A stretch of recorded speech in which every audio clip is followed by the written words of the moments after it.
Nia stepped into the quiet courtyard just as the sun began to rise, carrying a bowl of hot porridge in her hands and a soft hope in her heart. Her belly was growing with new life, and she tried to calm her nerves by humming a silly tune. She even laughed at the cats spinning in circles, and that small laugh made her feel brave.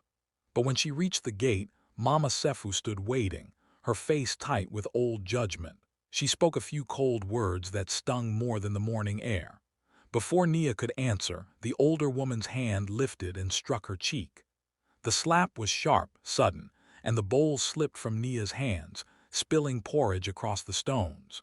Her smile fell apart into a shocked breath, and everything in the compound went still as if the world itself held its breath. The sun warmed her skin but felt almost accusing, like it had seen too much.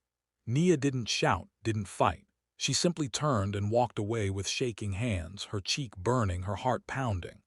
Deep inside, beneath the hurt, a decision quietly took shape, strong and heavy, like a storm getting ready to break. Nia stayed after the slap, even though her cheek still burned and her heart felt unsteady. She stayed because inside her, a tiny life was growing, beating softly like a small drum only she could hear. She told herself she could manage the hurt, because love is rarely simple and sometimes it holds you in place even when it scares you. So each morning she pushed herself out of bed and started fresh. She cooked, cleaned, swept the yard, and tried to keep her spirits steady. She talked to her belly in a playful voice, giving the baby silly nicknames that made her smile even when she felt tired. Sometimes she sang soft lullabies, and neighbors passing by would pause to listen, surprised by the sweetness coming from a house known for loud arguments. During the day she moved with calm hands, but inside she carried a tight knot of worry. Every time she glanced toward Mama Sefu, she found the older woman watching her. Mama Sefu's eyes were sharp, guarded, full of judgments she never said out loud. Yet hidden underneath was something else, a flicker of worry she could not quite hide. It confused Nia, because the woman who had slapped her that morning now hovered like someone unsure of her own anger. Nia tried not to think about it. She focused on small things, stirring tea, hanging clothes in neat lines, placing her palm on her belly whenever the baby fluttered. These moments became her shelter.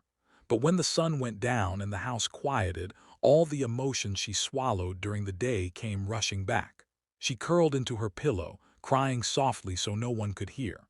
Her tears were quiet and careful, like she was afraid of breaking the night. Sometimes she heard footsteps in the hallway and sensed Mama Sefu standing just outside the door. The older woman never entered, never spoke, but Nia felt her presence like a question hanging in the air. It made the nights even heavier, filled with things neither of them dared to say. Still, the house began to shift in small ways. A cup left on the table for her, a blanket folded neatly, a moment where Mama Sefu hesitated before snapping at her. These tiny gestures felt fragile, like glass that could crack at a touch. Nia held onto them anyway, protecting them like seeds that might someday grow into something better. And so the days continued in quiet tension, like the whole house was waiting, holding its breath, knowing that something bigger was coming. The storm had not arrived yet, but its shadow already touched their lives, and each kindness or silence felt like the air before heavy rain. Rumors in Songia spread with a speed that feels almost unreal.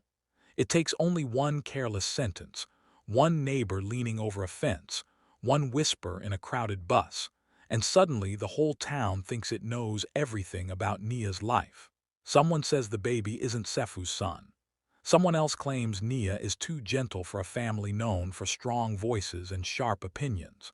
The stories twist and grow, changing shape like smoke in the wind, until even children repeat them while skipping down the road. At first Nia tries to ignore it, but everywhere she goes, the words seem to follow her. She hears them on the bus, spoken in voices just low enough to pretend they aren't meant for her. She hears them in the market when women pause their conversation the moment she walks by. She sees it in the way people avoid her eyes, like looking at her might pull them into her troubles. She forces herself to laugh at some of the rumors, because laughter is the only thing that keeps her from breaking in two. She tells herself that if she can laugh, then the lies cannot own her. But some days the whispers hit too close to the soft places inside her.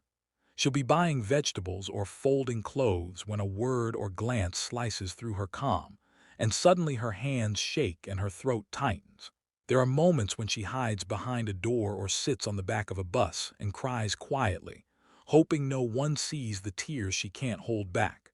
Baraka, her husband, feels the rumors like stones pressing on his chest. He tries to protect her, tries to speak for her, but he is stuck between the two women he loves. His mother's voice pulls him one way, full of fear and pride, and Nia's pain pulls him the other way. He doesn't know how to choose, and the confusion shows on his face every day. He walks around like a man caught in a storm without shelter, guilt in every step. When he tries to defend Nia at home, his voice wavers. When he tries to calm his mother, he sounds like a boy again. Nothing he says seems enough. The house feels the weight of this tension. Walls that once held normal family noise now echo with unspoken fears. Meals are eaten in silence. Steps in the hallway feel heavy. Even the air seems tired. Nia moves through the days feeling watched, judged, and yet determined to keep her baby safe. She holds her belly with both hands, whispering promises, reminding herself that inside all this noise, there is still a small heartbeat she must protect. And the rumors, no matter how loud, cannot drown out the quiet strength growing within her. Nia finally decides to leave for a few nights, carrying only a small bag and the quiet strength she has been building inside herself. She rents a tiny room above a tailor's shop in Ekinu. The room is simple, with thin walls and a window that lets in more noise than air, but it feels like a place where she can breathe without fear. She spends her days helping the tailor stitch old clothes back to life. She learns how to barter for thread and buttons, how to stretch a single coin until it can cover a whole day, and how to fix a torn seam with hands that used to shake. The women who pass through the shop notice her gentle smile and the curve of her belly. They tell her their own stories, stories of fights, heartbreak, and recovery. They speak with calm voices, as if pain has turned them wise instead of bitter. They give her warm soup when she looks tired and show her a strong stitch that never comes undone. In that small upper room, Nia starts to feel herself becoming someone steadier. Every morning she wakes to the smell of cloth and the sound of people calling in the street. She places her hands on her belly and hums softly. The baby kicks back, tiny and sure, like answering her song. That little kick fills her with a joy so bright she sometimes laughs right there in the middle of the road, surprising strangers who pass by. It feels like she has found a new kind of freedom, one built from small moments that belong only to her. But nights are different. When she lies on the thin mattress, the day's strength sometimes melts away. She remembers the slap, the rumors, the silence in the house she left behind. The laughter she carried all day turns into a soft sob pressed into the pillow. It hurts, but the hurt feels cleaner now, like her heart is repairing itself stitch by stitch. Little by little, Nia begins to understand that the scars she carries are not signs of weakness. They are proof of everything she has survived. They are lessons written on her skin and spirit, teaching her how to stand tall even when the world tries to bend her. And as she sits by the window each evening, watching the lights of Ekinu flicker on, she knows she is building herself again, this time stronger, this time wiser, this time ready for whatever comes next. Late in her pregnancy, Nia wakes one morning feeling heavier than usual, her breath a little shorter, her steps slower. She tells herself it is normal, that every mother feels this way near the end. But while walking through the market, carrying a small basket of vegetables, a sharp pain shoots through her side. Her vision blurs. The world tilts. Before she can call for help, her knees buckle. She collapses on the market steps, clutching her belly as people rush toward her.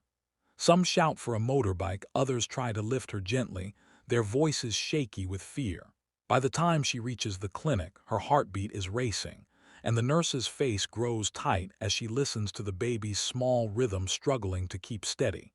Everything feels too bright, too fast. The clinic smells of medicine and worry. Nia trembles on the bed, her hands cold, her breath unsteady, her thoughts whispering prayers for the tiny life inside her. News spreads quickly, faster than kindness or judgment. Someone tells someone else, and soon the message reaches Mama Sefu. It slips past the walls she built around her anger. She drops the pot she is washing, water splashing at her feet, and without thinking she runs through the streets, calling for a ride, her chest tight with panic she cannot hide. When she arrives at the hospital, she spots Nia sitting alone in the corridor, wrapped in a clinic gown, her face pale and frightened. The sight hits Mama Sefu so hard she stops in place. All the sharp words she ever spoke, all the anger she held, melt away in one breath.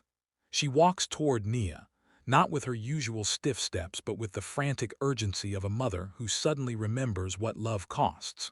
She kneels beside her, placing a trembling hand on Nia's shoulder. Her voice breaks as she asks what happened. Nia tries to speak, but her lips only tremble. In that moment, something inside Mama Sefu cracks open. Tears rush down her cheeks, loud and messy. She doesn't hide them. She doesn't pretend.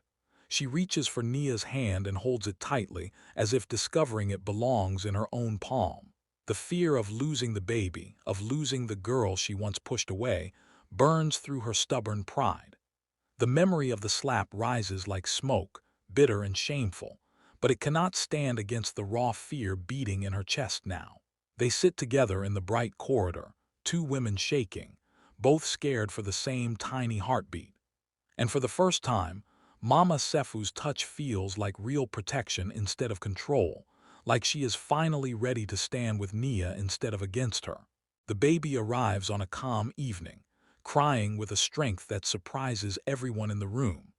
The tiny fists punch the air like the child is already arguing with the world, already demanding space. When the nurse places the baby in Nia's arms, Nia lets out a shaky laugh, half joy and half disbelief. She kisses the soft forehead again and again, feeling the weight of every fear she carried finally fall away. Baraka stands beside her, wiping his face without even noticing he is crying. He breathes in slowly, as if the whole room has been cleaned of every doubt, every rumor, every fight. But the biggest change happens when Mama Sefu enters. She walks in slowly, unsure of what she will find or what she deserves to feel. When her eyes land on the newborn, something in her stops completely. She steps closer, staring at the tiny face. The baby opens its eyes and looks at her with a bold, steady gaze, as if challenging her to feel something new. And she does. Her expression softens in a way no one has ever seen before. She reaches out with a hand that trembles, not with anger this time, but with awe. When her fingers touch the child's cheek, she gasps quietly, shocked by how warm and real this small life feels. The room falls silent as Mama Sefu lifts the baby. She holds the child close, almost afraid the moment will disappear. Her eyes shine with a tenderness so deep it surprises even her. It is not the love she expected. It is something wilder, heavier, and more honest. Nia watches them with her heart swelling, feeling something inside her loosen. Baraka stands behind his mother, smiling through his tears, relieved in a way words cannot explain. From that day forward, the house changes. The baby's cries echo like songs through the rooms. There are soft coos at dawn, small hiccups during naps, laughter that bubbles up from places none of them knew were still alive. Even when someone snaps or an old wound rises, the sight of the baby reaching up with tiny fingers makes the tension fade. The grudges don't disappear overnight, but they lose their power. Each day the baby becomes the center, the reason to try again, the reminder that love can grow even in places where pain once lived. And without speaking it out loud, they all understand that this child, once doubted and feared, is now the anchor holding the whole family together. Forgiveness grows in the house the way morning light slips in through a half-open curtain, slow and gentle. At first, everything feels awkward. Mama Sefu helps with the baby's baths, her hands stiff, unsure, almost afraid of doing something wrong. But day by day she becomes more confident. She leans over the basin with surprising focus, humming old songs as she pours warm water over the baby's back. Soon she is the one waking before dawn, bringing porridge to Nia's door, knocking softly so she won't startle her. At night, when the baby refuses to sleep, she sits beside Nia in silence, rocking the tiny body with a patience that amazes them both. She even repairs the baby's tiny socks, stitching them carefully with her rough fingers, as if each thread is a quiet apology she doesn't know how to say out loud. Nia tries to trust this change, though some days her heart still feels guarded. She moves between moments of tenderness and moments where old memories tug her backward. Sometimes she watches Mama Sefu with the baby and feels her chest warm. Other times she flinches at a tone or a glance, afraid the past might return.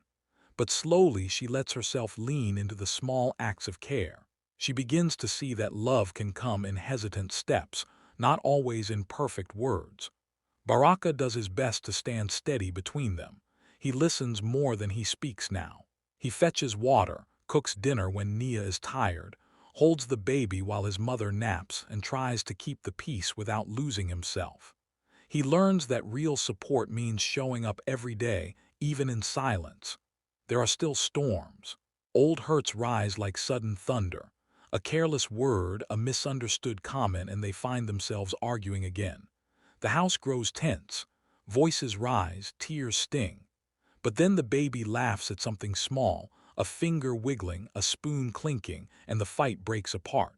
They look at each other, embarrassed, humbled, reminded of what really matters. The baby becomes the calm after every storm, pulling them back together with a single giggle. Month after month, the house softens. Warmth replaces the cold corners. Someone leaves a bowl of sugar on the table for another. Someone slips a little note into a drawer, nothing dramatic, just a small kindness. Shared meals return. Shared jokes follow. Life slowly reshapes itself, becoming fuller, stranger, and kinder than before. The long repair is not perfect, but it is real, and it grows stronger with every fragile, hopeful step they take together. Years later in Nyaru, the child moves through the courtyard with a confidence that fills the whole place. Their small feet slap the ground as they run, fall, rise again, and shout orders only a child can invent. Mama Sefu sits on the porch in her old rocking chair, her hands marked by time but steady as ever. She watches every move with sharp attention. The moment the child slips, she is already up, letting out a sound that is part fear and part joy, scolding and hugging at the same time. Her face has softened over the years, the lines on her skin shaped by quiet victories and long lessons. Sometimes she hums without noticing, and the tune is the same lullaby Nia used to sing during her hardest nights. At family gatherings, Mama Sefu becomes the storyteller, but she no longer talks about who was wrong or who should have behaved better. Instead, she speaks of love, the kind that refuses to give up even when it hurts. She tells everyone how this stubborn little child changed her heart, how they pulled her toward kindness in ways she never expected. Nia listens from the kitchen, wiping her hands on a cloth while watching the two of them. Her laughter now is full and easy, shaking out the last echoes of fear she once carried. Sometimes her eyes shine with tears, not from sadness but from seeing how far they have all come. In the doorway at dusk, the three of them often stand together, their fingers linked. The sun settles over them like warm paint. The house that once held pain now feels alive with belonging, and the child who arrived in a storm became the one who taught them all how to stay.